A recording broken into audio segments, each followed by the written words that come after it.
د بیلابیلو ادارو څخه جوړ شوي ډلګۍ چې موخه یې یوه ده. په ځانګړو لباسونو کې ښي خواته ولاړ د خوست ښاروالۍ انضباطي او بلې خوا امنیه قومندانۍ پولیس. د مشر لخوا ورته ښاري نظام په برخه کې د کیدونکو اجرااتو اړوند سپارښتنې کیږي او بیا حرکت کوي.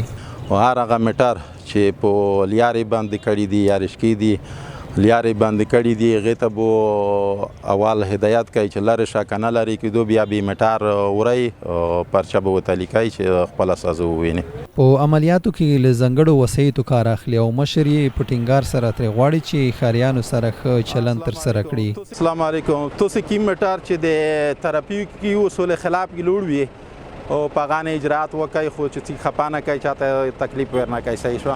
او د دوی هغه اجناس او وسایط چې سړکونو او پیادهروونو بندښت سبب کیږي خوندي انتقال کړي. په ټوله کې د ښار داخلي سړکونه خلاص شوي او د مارکیټونو په داخل کې پیادهروونه له نږدې څارل کیږي ترڅو ښاریان له ستونزو سره مخ شوي نه وي. دغه د سړکونو په سر پارکینګ شوي موټر دی چې د کمیسیون له لوري لومړی پنچر وروسته ترې ټکل شوي ځای ته انتقالیږي. مولوي میرصدیق خان پیر چې د کمیسیون مشري کوي دلته یې نظامیانو ته د نږدې 10 دوکانونو د مهرلاک امر وکړ. هغوی چې په بار بار سپارښتنو سره یې بیا هم توکي د خرڅلاو په موخه پیادهروونو ته ویستلي.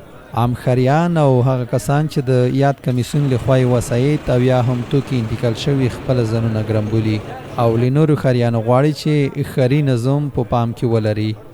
اوس دی ګړی ته خپل زوی نه ورکړی دی بیا دی ګړی ولته نه درېږي. دا ګړی ول اصل پسې ته ګرام دی هو چې ولته درېږي نه. دا شروالی ول موږ ډېر خوشحال یو چې بزور یې خالي کړی دی او بزور ښه په آرام کې میټر تللی شي سړی تللی شي. خلکو ته دا پیغام دی چې نوری سړک په روډو ونه درېږي روډ په غاړه ونه درېږي سړک بندېږي او سړک نه ډاډه وکړي سړک په غاړه چې سبزي خرڅوي. منه د 12 ورځې کېږي چې زرنج یې نیولی دی راکړی نه دی. ښار زموږ او ستاسو ګډ ځای دی. د دې نظم ډسپلین باید موږ او تاسو په خپله مراعات کړو. د کراچۍ او د دې ترڅنګ د ډرایورانو څخه مو هیله ده چې موټر په خپلو ځایونو کې ودروئ. د 3 ورځې کېږي چې نه نیولی دی د دوخانې لاین کې طرف ته کوڅه کې ولاړو غلطي مو وه ځکه چې په روډ په غوړه نه وي لړو بس غد دوی روغلل ترافیک والا میټر یې جوړ کړلو. نو هیله کېږي چې د کوم خال دی میټر باید خپل ځای کې ودروي باید روډ ته ونه ځکه چې مزاحمت کېږي.